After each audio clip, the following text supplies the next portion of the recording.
What's good, everybody?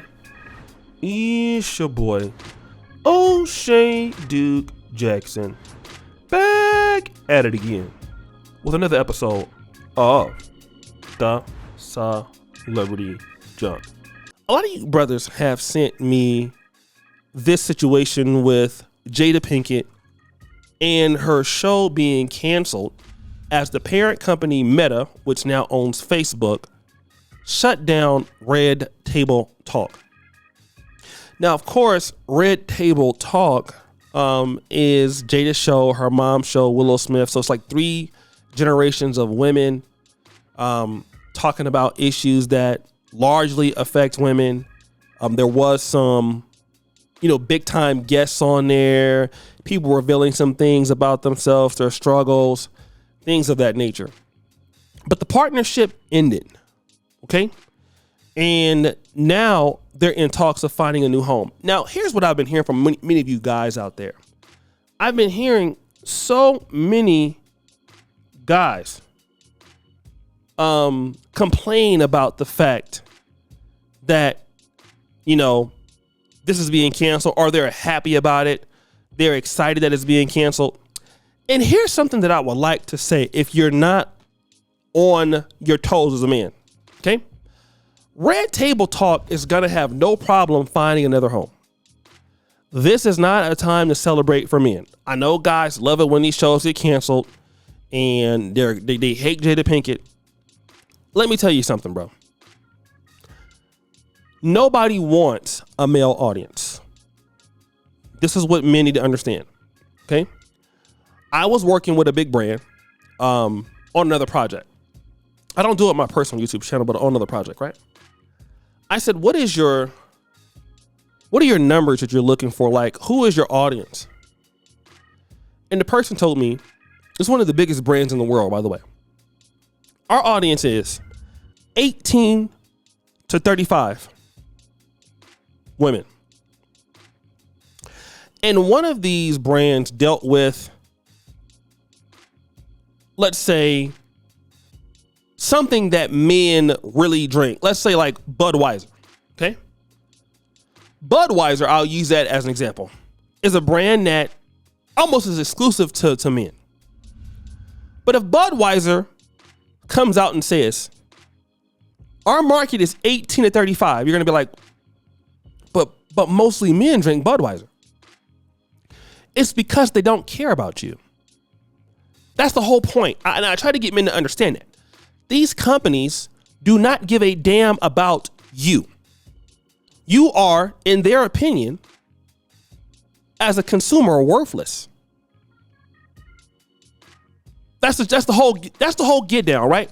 Your money doesn't mean anything to us. We think that you're apathetic. We think that you don't buy. So you're not even in the target audience. And if that's men in general, and if it's black men in particular, then what do you think? All right. And this is why I try to get black men to understand something. No consumer company base, for the most part, looks at you and depends on you for your money. You can say that with certain like Shea Moisture or Shea Butter or black women with weaves or all of that. You can depend that they have a market. Black men or men in general, but black men in particular, no. And that's the issue, because we can't get a show similar to this that even is a podcast style format that serves our own audience.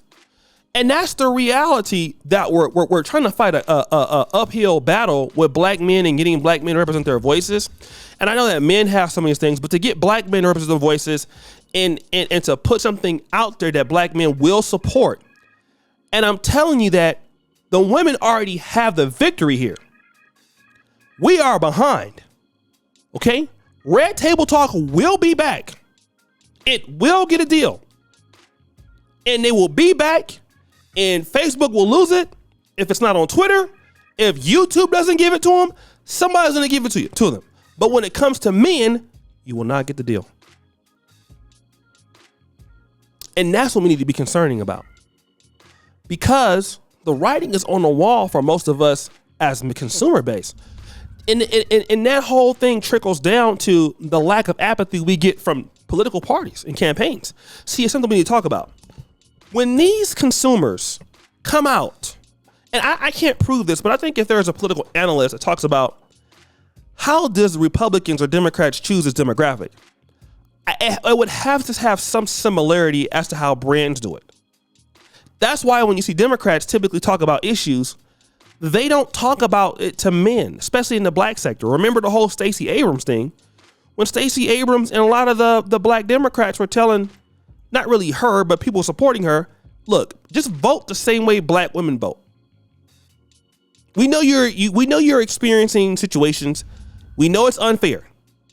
Just vote how we vote. That means that we don't take you serious as a voting bloc. And we don't take you seriously as an advertising block. And once you get there, that's when the problem starts. And I want guys to understand this, that even a show like this that we think is corny, it doesn't matter. It's going to make somebody rich.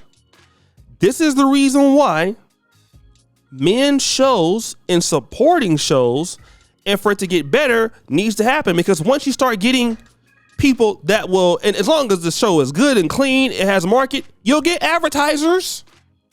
It will create jobs. It will create a whole new economy.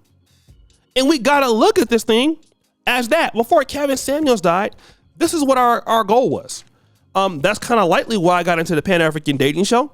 And, obviously with him passing away, we never got a chance to see his full spin on it. But that was the whole gist of it, was to kind of control our own markets in the diaspora world and to give men their own particular opportunity to create the movies they wanted, the comedies they wanted, things like that. And this is why we need to do it and get into that market, because it's going to, number one, create a lot of ownership, a lot of jobs, a space, and you're going to be able to change the game when you can get advertisers. You're going to change the game when you can get sponsors. You can change the game when you're actually an economical block. Now people have to see that we have the spending power you guys have been looking after, and you guys have been, instead of black men, a lot of times complaining about what's going on, being shut out. We have to do these things that cater to our group. We have to start to serve our group more. And once we'll do that, you'll start to see how people talk to you differently. The Democrats won't be just talking at you, they'll be talking to you. Republicans.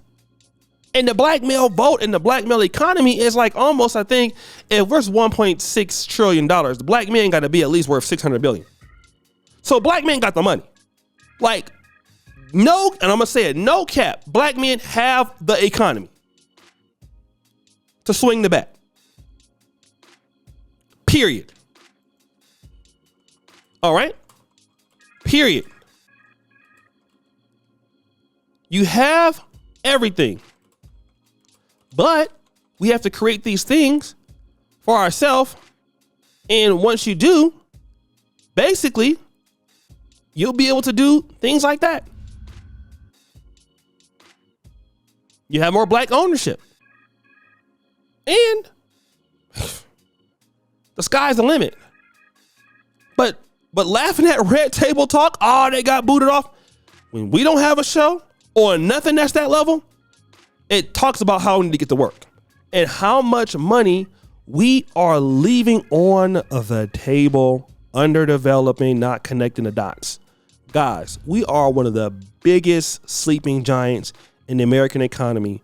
And if we would just produce things for ourselves and just for our experience, man, we would make so much headway worldwide. We would create so many successful black men, even in the networking. It would be so much better. But that's what we're missing. And that's why Red Table Talk, and I know what you guys want to say, well, they got help, they got this and that. I get it. But that's why we have to be able to get into the industry too. So guys, what do you think? It's your boy, O'Shea Duke Jackson, back at it again with another episode of The Celebrity Drunk. Appreciate you for all that you do. Subscribe to the bell. We're out.